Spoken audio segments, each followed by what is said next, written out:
Cordial saludo, mi nombre es Nicolás Jean Paul Ortega Nazola, estudiante de licenciatura de Filosofía de la Universidad UNAD a distancia. Esta presentación abordaremos un caso emblemático central de la filosofía medieval, la relación entre el ser humano y Dios. Vivimos en una época marcada por el desarrollo de la ciencia, la tecnología y la metafísica. En este contexto surge una pregunta fundamental. El, ¿Sigue siendo Dios el fundamento del sentido de la existencia humana o puede la vida tener un sentido en sí misma? Mi reflexión no se limita únicamente a un Dios institucional o religioso, más bien busca explorar la tensión entre en, la trascendencia entendida como esa fuerza o esa presencia que conecta al ser humano con algo más amplio que él mismo. Las visiones modernas que intentan explicar la vida únicamente desde la inmanencia, mi tesis desde la inmanencia. Mi tesis es que muchas de las ideas sobre el sentido de la vida que aún utilizamos provienen de la estructura del pensamiento medieval. Para comprender esto podemos acudir primero al pensamiento de San Agustín en su obra Confession, y Agustín afirma que el corazón humano permanece inquieto hasta encontrar el descanso absoluto.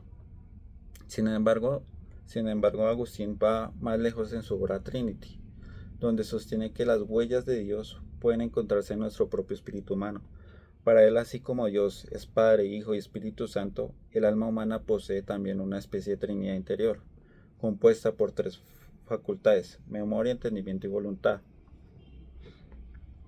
La memoria persevera en nuestra entidad, el entendimiento que busca la verdad. La voluntad, se, la voluntad se orienta hacia el amor y la acción. En estas tres facultades forma una sola unidad nuestra conciencia, lo cual, lo cual sugiere que esa realidad trascendente no es algo completamente externo, sino algo que también se refleja en la estructura de nuestra propia mente. Por otro lado, el filósofo medieval Santo Tomás de Aquino aborda otra cuestión. Desde la observación del universo y su obra Suma Teológica desarrolla las conciencias de las cinco vías, que busca demostrar racionalmente la existencia de Dios. Tomás sostiene que el universo no es un caos, sino que responde a cierto orden. Por ejemplo, todo movimiento requiere un primer motor, toda causalidad permite una causa, una, toda causalidad permite una causa primera, y la existencia de seres contingentes sugiere la existencia del ser necesario a sí mismo.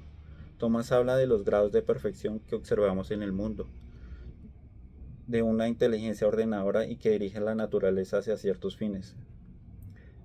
En estas vidas representa el interior de la razón humana, por comprender un universo que posee las estructuras, y que la existencia humana no es simplemente un accidente, sino por ende un orden más amplio, o sea, algo más amplio desde el universo. Desde mi punto de vista, como estudiante de filosofía, al investigar la idea de Dios, encuentro un patrón bastante interesante en distintas tradiciones del mundo, como el cristianismo, el judaísmo, el sintoísmo, el budismo y demás religiones. Parece constantemente la búsqueda de algo divino. No necesariamente me refiero a un Dios específico o una religión en particular, sino más bien a una realidad trascendente, una fuerza o una permanencia constante de nosotros los humanos, buscar algo mayor, algo más en sí mismos. Los filósofos medievales como Averroes o Maimónides ya defendían que la razón puede servir como puente para acercarnos a esa realidad. Más adelante, pensadores como Blaise Pascal también reflexionan sobre este problema desde este problema. Desde Pascal hasta pensadores como Santo Tomás de Aquino y San Agustín, encontramos diferentes maneras de comprender a Dios, como causa primera, como fundamento del universo, o como un ser absoluto hacia el cual orienta la existencia humana.